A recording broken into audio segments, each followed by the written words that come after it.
حضور آج کل بچے جو ہیں بڑوں کے کنٹرول میں نہیں ہیں.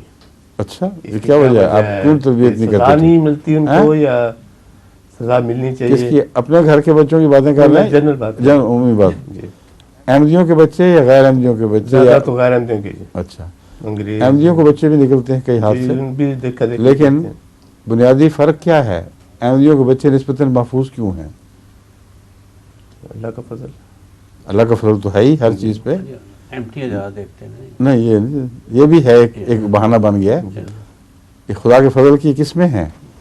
بنیادی طور پر احمدی جو فیملی سسٹم ہے یہ بچوں کو اپنے ساتھ لگا کے رکھتا ہے اور جنریشن گیپ نہیں ہوتا پیدا، کیونکہ ماں باپ الگ اپنی آزاد عیاشیاں نہیں کرتے اور بچوں کے ساتھ مل کر ایک گھریلو اچھا پیارا ماحول قائم رہتا ہے.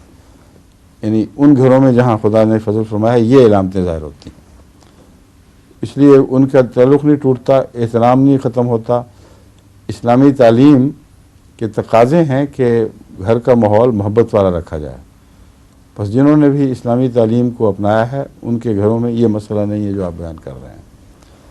احمدی گھروں میں بھی جہاں ماں باپ نے دنیا پرستی کی اور باہر بھاگے، اپنے بچوں کی پرواہ نہیں کی، یا ویسے ہی بے وقوفی سے غفلت سے اپنے بچوں پہ نظر نہیں رکھی، وہاں شدید نقصان پہنچا ہے. اگرچہ بہت شاذ ہے مگر احمدی لڑکیاں بھی ضائع ہو گئیں. ماں باپ عجیب ہیں، ان کو اندھے ہوتے ہیں، ان کو نظر نہیں آتا کہ بچی کے رنگ بدل رہے ہیں جب باہر جاتی ہے، جب وہ کالج میں پڑھتی ہے، یونیورسٹی میں پڑھتی ہے، تو یہ ناممکن ہے کہ ان کو آثار دکھائی نہ دیں. وہ سمجھتے ہیں جب تک تعلیم ٹھیک ہے کوئی فکر نہیں، ہوشیار ہے، نمبر اچھے لے رہی ہے. اور جب بھی ضائع ہوتی ہے ایسی لڑکی ہوتی ہے جس پر ماں باپ کی نظر نہ ہو. اگر نظر ہو تو مجال نہیں کہ ضائع ہو، پہلی علامت پر ہی اس کو سنبھال لیتے ہیں. تو یہ بیرونی دنیا میں جو کچھ ہو رہا ہے وہ تو حد سے گزر چکا ہے معاملہ، مجھے اس کی فکر نہیں ہے. یہ بتا رہا ہوں کہ احمدی گھروں میں بھی یہ خطرات ہیں. جب بیرونی سوسائٹی میں آپ رہیں گے جو ہر طرف سے زہریلے اثرات پیدا کر رہی ہے تو لازماً ان چیزوں پر نظر رکھنی ہوگی.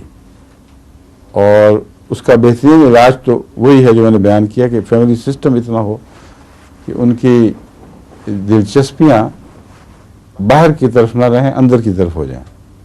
آپس میں ایک دوسرے سے محبت، ایک دوسرے سے پیار، گھریلو ماحول، گھریلو مجلسیں، یہ اس طرح ان کے لیے کشش کا موجب ہوں کہ باہر سے بھاگ بھاگ کر واپس اپنے گھر کی پناہ میں آئیں. یہ بہترین علاج ہے. لیکن اس علاج کے لیے کہ تائید میں اب خدا تعالیٰ نے ہمیں MTA بھی عطا فرما دی ہے، جیسا کہ مرزا صاحب نے فرمایا تھا، بالکل ٹھیک ہے. کثرت سے ایسی اطلاع مل رہی ہیں کہ وہ بچے جو ماں باپ کے قابو میں نہیں رہے تھے MTA شروع کر دی. ایک دفعہ ذرا پہلے ذرا مشکل سے شروع کرتے ہیں، دلچسپیاں اور ہو چکی ہوتی ہیں، اور 1 2 3 پروگرام دیکھے بس پھر ان کا دل اٹک ہی جاتا ہے. اور اس کے بعد اس کی وجہ سے براہ راست مرکزی تربیت مل رہی ہے، اور مرکزی تربیت اور پھر عالمی تربیت، کل عالم کا ایک وحد پر جمع ہونا ان کو دکھائی دیتا ہے. ہر جگہ کے اخلاص کے الگ الگ نمونے، الگ الگ مظہر ہیں، وہ ان تک پہنچتے ہیں. احمدی نغموں سے ان کا دل لگ جاتا ہے، پاپ میوزک دل سے اتر جاتی ہے. تو بہت بڑے فوائد ہیں جو خدا تعالیٰ نے MTA میں جماعت احمدیہ پر بطور احسان اتارے ہیں. اس لیے یہ واقعتاً نازل ہو رہی ہے MTA جماعت احمدیہ پر. ٹھیک ہے. ظہور مہدی آخر زمان